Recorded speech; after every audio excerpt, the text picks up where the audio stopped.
আমার ধর্মে বাধা দেবে এমন কোনো ফোর্স আমাদেরকে করার সরকারের ক্ষমতা নাই। এটা সংবিধান বিরোধী হবে এবং দেশ বিরোধী কাজ হবে। আমার ধর্মে আঘাত দেয় সেটা যেই লাগু করুক আর যেই বলুক তারা মানি না। দেখুন, যদি এটা কোনোভাবে যদি দেশের আইন করা হয় উদ্দেশ্য দুধকে পাওয়া এবং চাষের যোগ্যর জন্য, তাহলে সেই জায়গাটা ভিন্ন বিষয়। আর যদি মনে হয় যে শুধু মুসলমানদের কুরবানি করা বন্ধ করব বলে যদি গোহত্যা বন্ধ করা হয়, এটাকে আমি সমর্থন করি না। যদি মনে হয় যে এটা হিন্দু ধর্মের ধর্মীয় একটা কোনো ভাবাবেগে আঘাত লাগছে, তাহলে সেই আমরা ভাইচারার দিকে খেয়াল করে জাতি ধর্ম বর্ণ নির্বিশেষে সমস্ত ক্ষেত্রে আমরা মিলেমিশে আছি মানুষের ঐক্য স্বার্থে। আমি মনে করি সেই জায়গায় আমাদের বিবেক বিবেচনা করা দরকার। কিন্তু তার আগে বড় বড় যে কোম্পানি আছে যেখানে ডেলি লক্ষ লক্ষ গরুকে মানে আমাদের ভাষায় জবাই করা হচ্ছে, অন্যজনদের ভাষায় হত্যা, তাহলে সেইগুলোকে আগে বন্ধ হওয়া দরকার।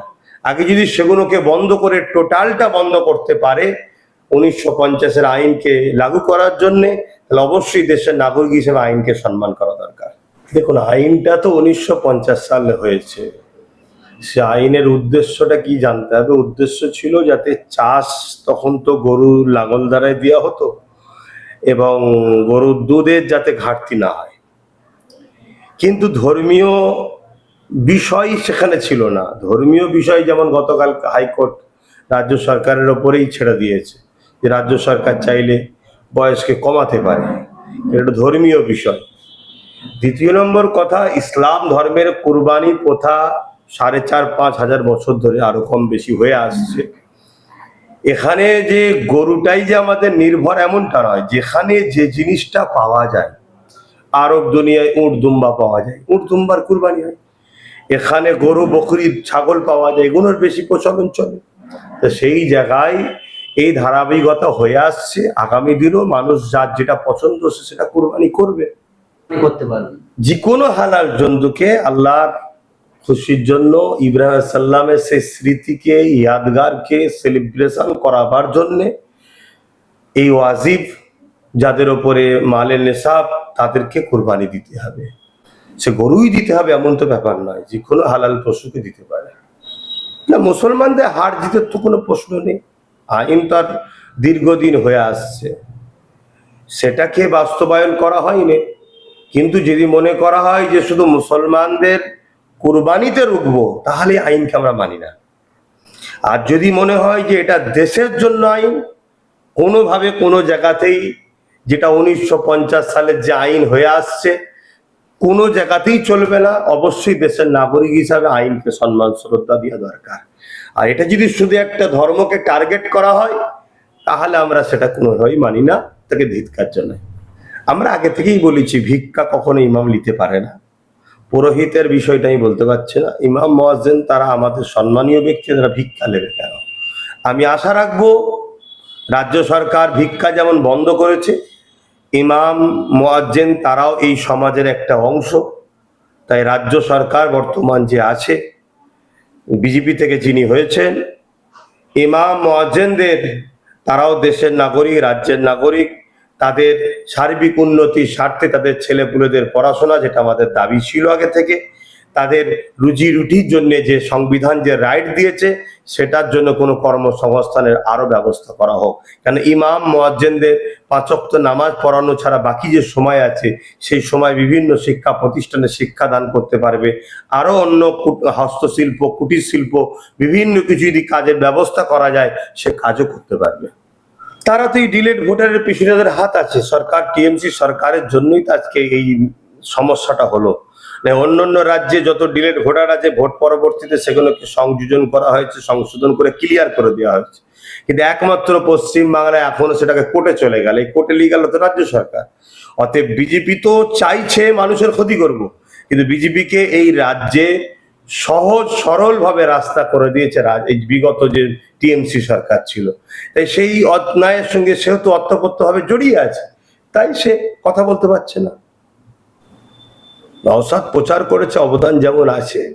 সরকার ধ্বংস হচ্ছে নিজের কর্মের জন্য, নিজের ঔদ্ধত্য, অভিষেককে বেশি গুরুত্ব দেওয়া, তারপরে দলের মধ্যে মস্তানি গুন্ডাগিরি, এই পয়সা দাও, তুলা তুলা, তারপরে প্রশাসনকে দিয়ে নিরীহ মানুষের উপরে যে স্ট্রিম লোডার চালানো, অত্যাচার করা, তারপরে ধর্মের সুশ্রী দিয়ে মুসলমান সমাজকে মুখে দরদ দেখিয়েছে, মুসলমানদের ঈদগায় যাওয়া, মুসলমানদের ইফতার পার্টিতে যাওয়া, মুসলিম মুসলিম মুসলিম মুখে করেছে, অপরদিকে আমার অন্য সমাজের ভাইদের ঘরে মেসেজ দিয়েছে তোমরা এক হও, আমার থেকে সরে যাও।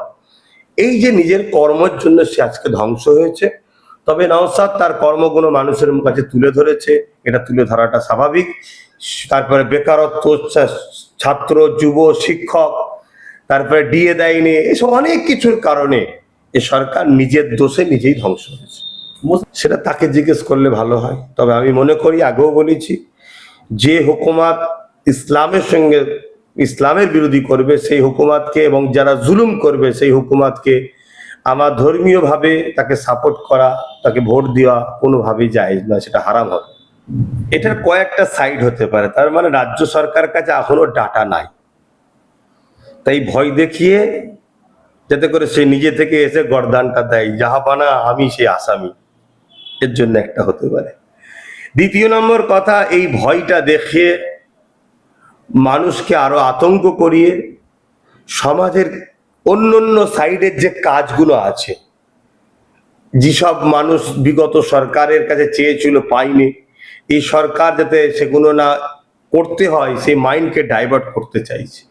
তেলের দাম বাড়ছে, নিত্য প্রয়োজনীয় জিনিসের দাম বাড়ছে, এগুলো মানুষ যাতে এগুলো থেকে ডাইভার্ট করা যায়।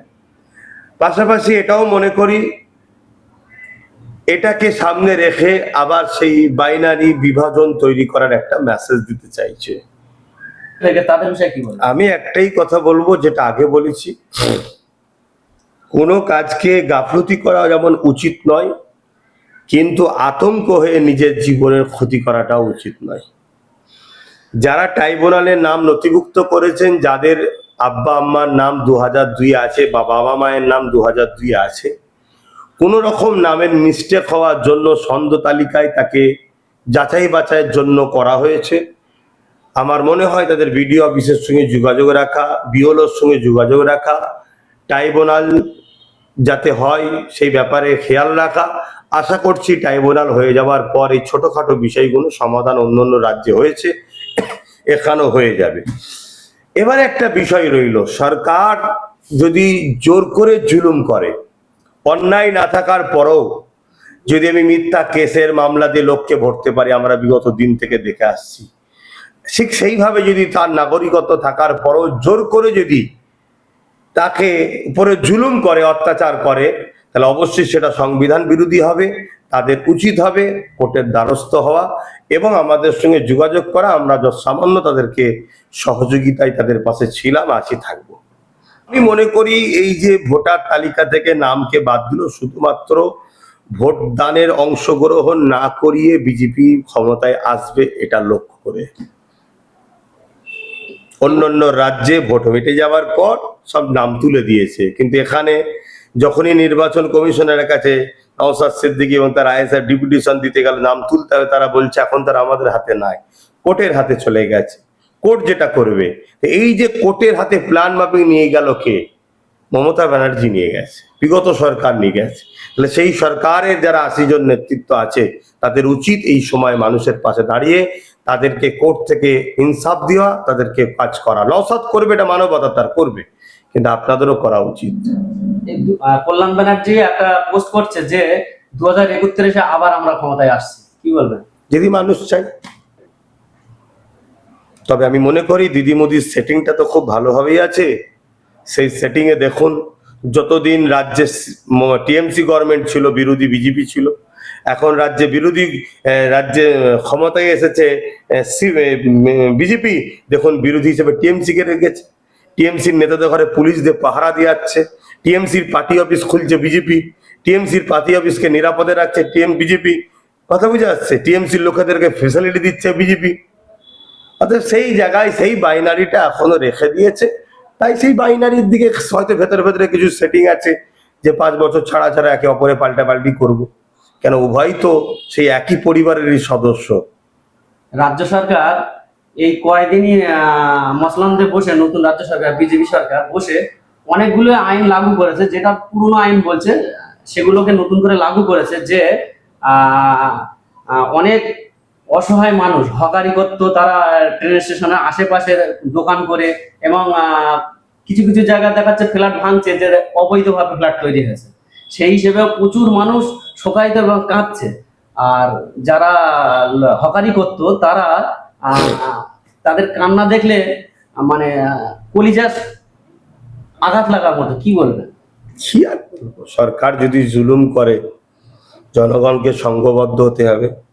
দ্বিতীয় নম্বর, যারা অবৈধ জায়গায় ফ্ল্যাট করেছে তারা যেমন দোষী, তার থেকে বড় দোষী তাদেরকে ওই জায়গায় ফ্ল্যাট করার জন্য যে কর্পোরেশন, যে পৌরসভার তৎকালীন সময় যারা দায়িত্বে ছিল, যারা অর্থ নিয়েছে, তাদেরকেও তো ব্যবস্থা নেওয়া দরকার।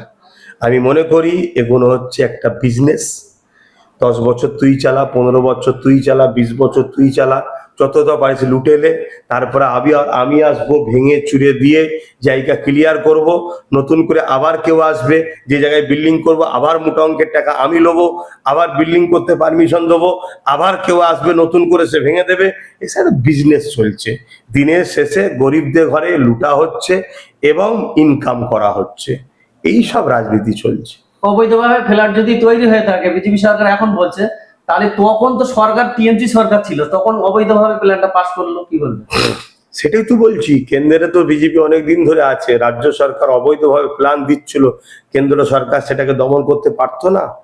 সবটাই সেটিং, তখন পয়সা দিয়েছে, চলো এখানে করে নাও, এখন আমি এসেছি সরকার ভাঙো, আবার আমাকে কেউ টাকা দাও তারপরে করো, এইসব ব্যাপার চলবে, এসব সেটিং। ধন্যবাদ। এবছর ঈদ উল আজহার জন্য বিশ্বের মুসলমানদের উদ্দেশ্যে কি বলবেন?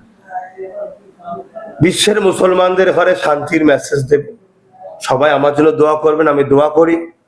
ঈদ উল আজহা হযরত ইব্রাহিম আলাইহিস সালামের সুন্নাত, সেই সুন্নাতকে আমাদের জন্য আল্লাহ ওয়াজিব করেছে। সেই ইয়াদগার স্মৃতি পালন করুন, 2 রাকাত ওয়াজিব নামাজ আছে, এবং আপনার পছন্দনীয় হালাল পশুকে কুরবানি করুন। সেটা দম্বা হতে পারে, উট হতে পারে, গরু হতে পারে, খাসি হতে পারে, যেটা আপনার পছন্দ সমর্থ অনুযায়ী করবেন, আল্লাহর খুশির জন্য করবেন, লোক দেখানো করবেন না, রেষারেষি করবেন না। এবং আপনার যে তাবারুক, সেই পশুর তাবারুকটাকে যদি আত্মীয়তা ওকে দিতে চান, সেটা এমনভাবে পার্সেল করুন যাতে রাস্তায় তাবারুকের মতো নিয়ামত জিনিস যেন না পড়ে। এবং পাশাপাশি মনে রাখবেন, আমরা ভারতের মুসলমান, এখানে সর্বধর্মের মানুষের ঐক্য, ভ্রাতৃত্ব, মিল, মহব্বত আছে। ধর্ম ভালোবাসার কথা বলে, ঐক্যের কথা বলে। তাই যখন আপনারা যাবেন, খেয়াল রাখবেন আপনার পশু কুরবানির সময় সেইভাবে সেফটি করুন, সেভাবে আড়াল করে করুন, এবং সেই জায়গায় স্যানিটাইজ করুন। আপনি বিভিন্ন রকম দূষণমুক্ত পাউডার ছড়ান এবং পাক পবিত্রভাবে রাখুন। এবং যখন সেটা আত্মীয় স্বজনের কাছে দিতে যাবেন, রাস্তাঘাটে কোনোভাবে ছড়াছড়ি না হয়। এবং কুরবানির কোনো পশুর ছবি পোস্ট করবেন না, আল্লাহর খুশির জন্য করছেন, সেটা নেটে দিয়ে হই হই করে নাম কামাবার জন্য করবেন না, তাহলে আপনার এই কুরবানি বৃথা হয়ে যাবে। আসি, সকলে সবার শেষে এতটুকুই বলবো, ঈদ খুশির কথা বলে, আনন্দের কথা বলে। তাই বিশ্ববাসী শান্তি, সম্প্রীতি, ঐক্য, ভ্রাতৃত্বে একে অপরে মিলেমিশে খুশি আনন্দে থাকুক, এটাই আমি আশা রাখি এবং সবার জন্য দোয়া করি। ধন্যবাদ।